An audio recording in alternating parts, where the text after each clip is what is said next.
Bonjour chers téléspectateurs, chers internautes. Nous allons aborder un nouveau numéro sur notre chaîne, conformément à notre rendez-vous. Et cette fois-ci, nous allons aborder un numéro qui sera peut-être assez bref, mais nous allons expliquer quelque chose d'important, de très important. Et avant de commencer, j'aimerais d'abord saluer mon bien-aimé frère Pitchen pour ce travail laborieux qu'il fait aussi dans les recherches et la compilation de déclarations de William Branham concernant toutes ces fraudes et autres. Et je lui tire un grand chapeau. Et maintenant ici, j'aimerais qu'ensemble nous puissions aborder la question sur le plagiat qui doit revenir. Cette fois-ci, nous n'allons pas juste démontrer qu'il y a plagiat. Plagiat, nous savons déjà qu'il y a plagiat et nous allons encore continuer à les démontrer que le message du temps de la fin n'est pas une révélation, mais c'est juste un plagiat. Mais nous allons parler de William Branham et nous allons présenter le portrait de William Branham et le démontrer ensemble avec vous. Et si vous êtes attentifs, bien sûr, je sais que vous avez assez de courage pour attendre, suivre et voir ce que dit William Branham. Et nous allons l'intituler Branham, un plagiaire embrouillé. Branham, un plagiat embrouillé. Pourquoi il y a de l'embrouille dans le plagiat de William Branham? Qu'est-ce qu'il a plagié? Qu'est-ce qu'il a embrouillé dans son plagiat? C'est ce que nous allons découvrir ensemble avec vous. Alors, en introduction, nous devons noter que dans le souci de bien expliquer le livre d'Apocalypse et de faire asseoir son eschatologie théologique, Clarence Larkin a subdivisé le livre d'Apocalypse en plusieurs parties, puisqu'il a fait un travail pour enseigner, expliquer le livre d'Apocalypse. Il était obligé de subdiviser ce livre-là en plusieurs parties.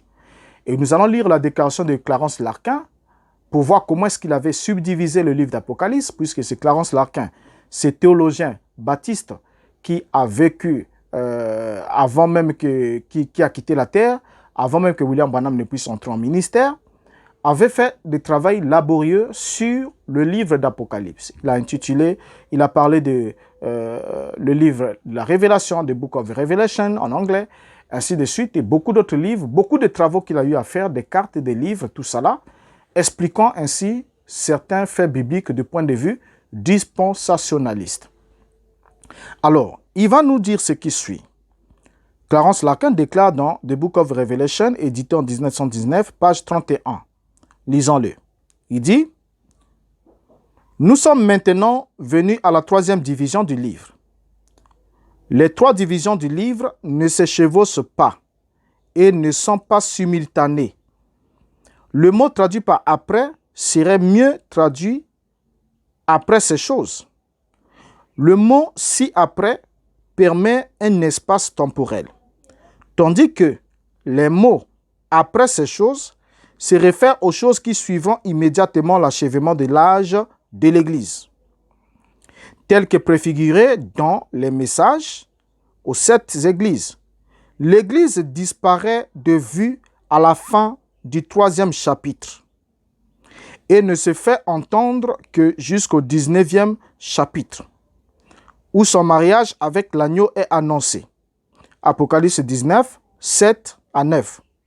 Le retrait de l'Église à la fin du troisième chapitre ouvre la voie à Dieu pour renouveler ses relations avec Israël et reprendre le fil cassé de l'histoire juive. Bien, on vient là de lire Clarence Larkin. Je crois que ceux qui sont lecteurs du message et connaisseurs du message de William Branham reconnaissent déjà quelque chose dans cette déclaration de Clarence Larkin, qui sépare le livre d'Apocalypse en trois parties et qui nous souligne que les trois parties ne se chevauchent pas de façon simultanée. Donc, il y a la première partie qui va de l'Apocalypse 1 jusqu'à l'Apocalypse chapitre 3. C'est Dieu qui traite avec l'Église. Et l'enlèvement de l'Église a lieu à la fin du troisième chapitre. Et Dieu commence à traiter avec Israël du chapitre 3, donc du chapitre 4 jusqu'au chapitre 19, où l'Église revient du ciel avec son époux. C'est le schéma tracé par Clarence Larkin.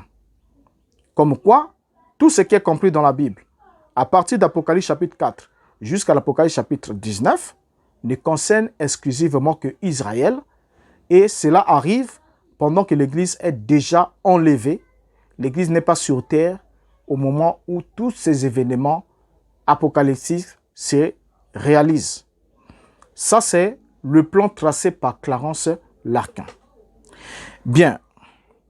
Selon Clarence Larkin, les 3 premiers chapitres, comme on vient de les lire, ne concernent que l'âge de l'Église, qui, selon lui, débute aussi en l'an 70 avec la destruction du temple. C'est à ce moment-là que débutaient les âges de l'Église selon Clarence Larkin, parce que Dieu aurait fini avec les Juifs. Et comme la vie religieuse juive se concentrait autour du temple, la destruction du temple marquait le point de départ de l'âge de l'Église, qui était subdivisé aussi en 7 périodes selon Clarence Larkin. Et lorsque nous regardons, on comprend ici avec Clarence Larkin que voilà pourquoi il dit que l'Église doit disparaître de vue à la fin du 3e chapitre, et on ne doit la voir retourner sur la terre que à partir du chapitre 19. Parce qu'il a fait tout un travail de subdivision pour montrer que déjà quand on est à partir d'Apocalypse chapitre 4 jusqu'à 19, il n'est pas fait mention de l'Église, et les événements qui se déroulent là ne concernent que Israël. Parce que Dieu ne traite pas avec l'Église et Israël en même temps. C'est le point de vue dispensationaliste, et ils l'ont enseigné. Darby l'a dit, et Clarence Larkin l'a démontré. Nous sommes ici avec Clarence Larkin pour démontrer que William Branham était un plagiaire embrouillé. Alors, ainsi, au chapitre 4 jusqu'au chapitre 19, Dieu traite avec Israël. Et pendant ce temps, la Vierge folle passe par la grande tribulation. C'est ce que soutient Clarence. Nous sommes encore ici avec Clarence Larkin. Parce que la Vierge folle passe par la grande tribulation. Vous allez voir que la grande tribulation est mentionnée à Apocalypse chapitre 7. Et les 144 000 sont mentionnés plus loin. Je crois Apocalypse chapitre 11 ou autre. Et jusqu'à...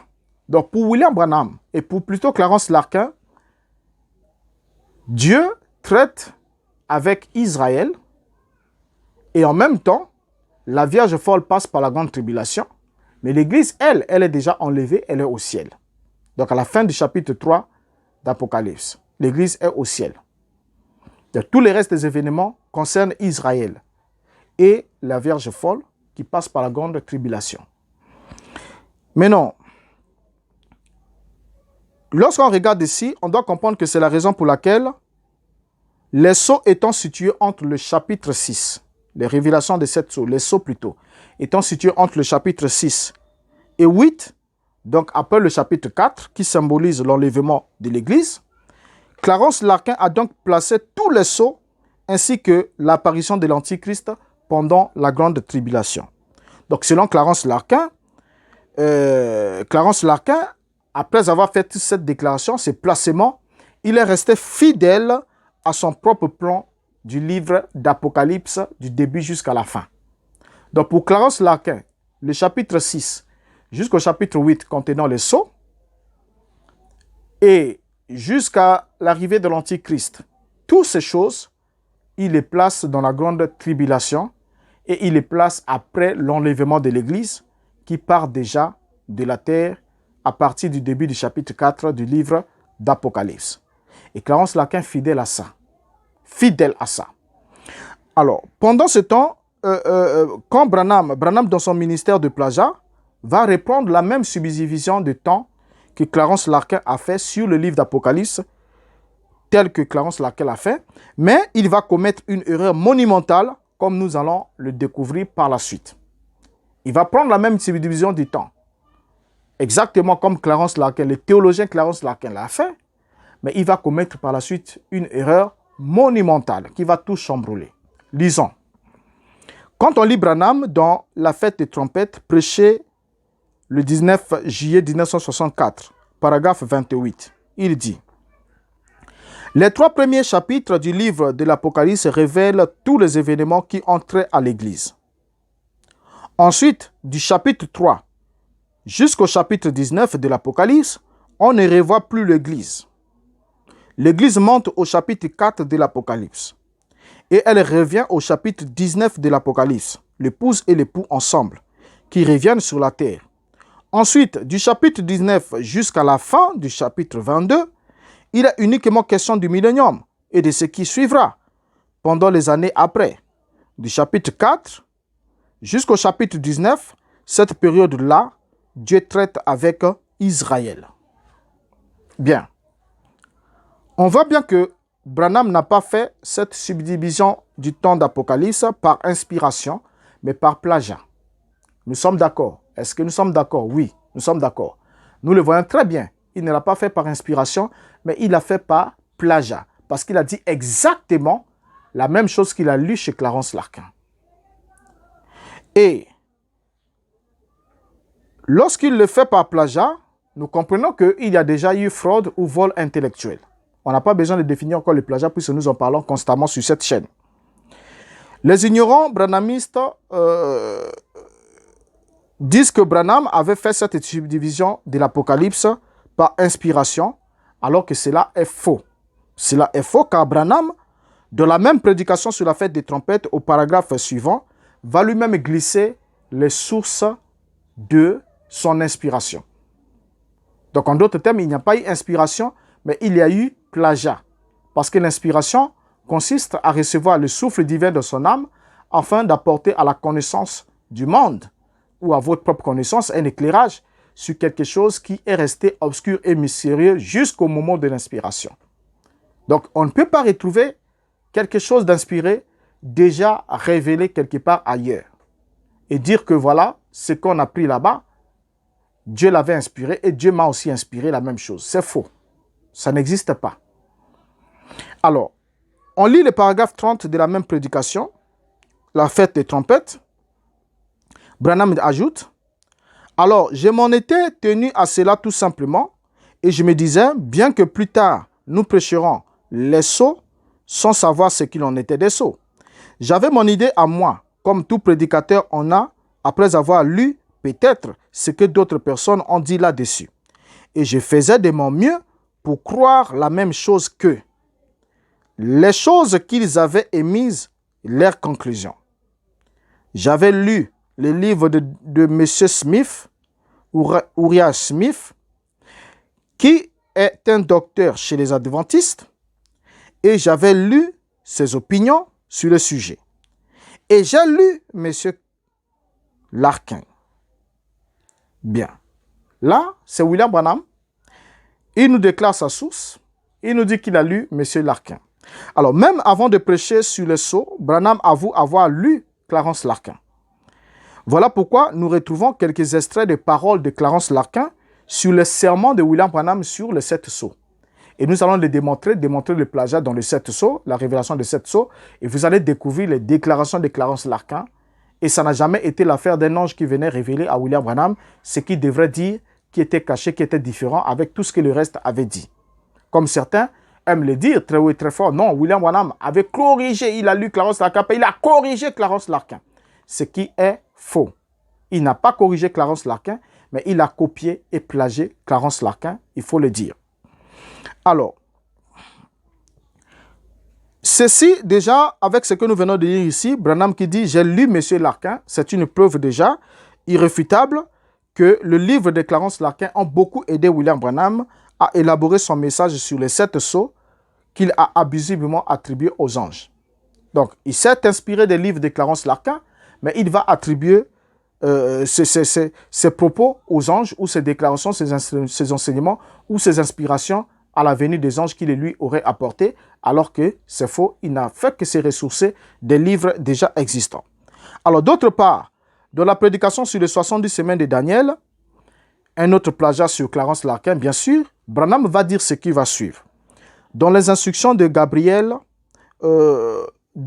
à Daniel, prêché le 30 juillet 61, paragraphe 33, il dit « Et alors, j'ai lu le livre du docteur Larkin, le livre du docteur Smith, les notes du docteur Scofield, les commentaires émis par différents hommes un peu partout, et en prenant tout cela, je n'arrive quand même pas à faire concorder la chose. » Donc Branham ici révèle quelques sources de son syncrétisme. Donc en lisant tout cela, il n'arrive pas à concorder la chose. Pourquoi? Parce qu'il voulait faire un syncrétisme. Donc en prenant un peu ici, un peu là, un peu ici, un peu là, et mettre cela ensemble, alors que c'était des pensées théologiques totalement différentes, alors cela ne s'accordait pas. Ça ne veut pas dire que ça s'accordait avec ce que lui savait être la vérité, mais ça veut simplement dire qu'il n'arrivait pas à les mettre ensemble pour que cela donne un tableau syncrétisme complet où il aurait apporté quelque chose qui semblerait être quelque chose de new, mais qui en quelque sorte, qui en réalité n'était pas quelque chose de nouveau, mais qui n'était que ce qui a été puisé chez Clarence Larkin. Alors voilà comment Branham va citer ironiquement ses sources. Donc il les cite de façon ironique. Il dit avoir lu tous ces docteurs en théologie, mais que leurs commentaires ne concordaient pas avec la chose, alors que c'est lui qui n'arrivait pas à les mettre ensemble comme il souhaitait le faire. En d'autres termes, Branham dit que tous ces théologiens avaient tapé à côté, n'est-ce pas? Quand il dit que ça ne s'accordait pas, donc ils avaient tapé à côté et que ce que lui avait reçu était la meilleure interprétation. Mais curieusement, nous retrouvons les commentaires et les interprétations de ces théologiens, de ces mêmes théologiens, en l'occurrence de Clarence Larkin, sur les sermons de William Branham. Mais pourtant, il a dit qu'il n'arrivait pas à s'accorder avec la chose. Mais c'est ce que nous retrouvons dans les sermons de William Branham, malheureusement. Alors, nous comprenons donc que Branham avait puisé la répartition du livre d'Apocalypse chez Clarence Larkin, mais Branham avait complètement tout chamboulé en contredisant son propre plan par son interprétation du livre d'Apocalypse. Pourquoi? En effet, quand William Branham établit le plan, comme quoi l'Apocalypse chapitre 1 jusqu'à l'Apocalypse chapitre 3, Dieu traite exclusivement avec l'Église, et du chapitre 4 au chapitre 19, il ne s'agit absolument que d'Israël, il n'y a rien à propos de l'Église. Mais Branham, en prêchant sur le serment de sept sceaux, qui se trouve entre le chapitre 6 et le chapitre 8, il va placer la totalité des 4 premiers sceaux dans les 7 âges de l'Église. C'est là où tout commence à chambouler. Pour Clarence Larkin, les sceaux étant compris dans l'Apocalypse chapitre 6 jusqu'à l'Apocalypse chapitre 8, il a dit cela fait partie d'Israël, Dieu traite avec Israël et les vierges folles passent par la grande tribulation. Branham a bien recopié le même plan. Il a bien dit la même chose. Mais lorsqu'il arrive à prêcher le sermon sur les 7 sceaux, il va s'arranger à placer les 4 premiers sceaux dans les âges de l'Église. Pourquoi? Parce que le premier être vivant qui appelait était semblable à un lion, le deuxième était semblable au veau, le troisième semblable à l'homme que Branham attribue à l'âge des réformateurs, le quatrième être vivant était semblable à l'aigle, et comme il était friand de l'aigle, il fallait placer l'aigle, le quatrième sceau, dans l'âge de l'église de Laodicée, parce que celui qui fait l'appel est un aigle, l'aigle c'est un prophète, et le prophète c'est lui, le 7e ange, prétendument. Donc vous voyez déjà que en faisant cela, Branham chamboule déjà tout le plan.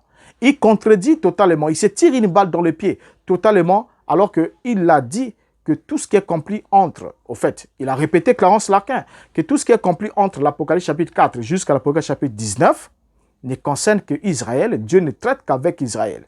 Mais il prend quand même les 4 premiers sceaux, il les place dans les âges de l'Église. En d'autres termes, les événements des 4 premiers sceaux, il les place dans Apocalypse chapitre 1 jusqu'à l'Apocalypse chapitre 3.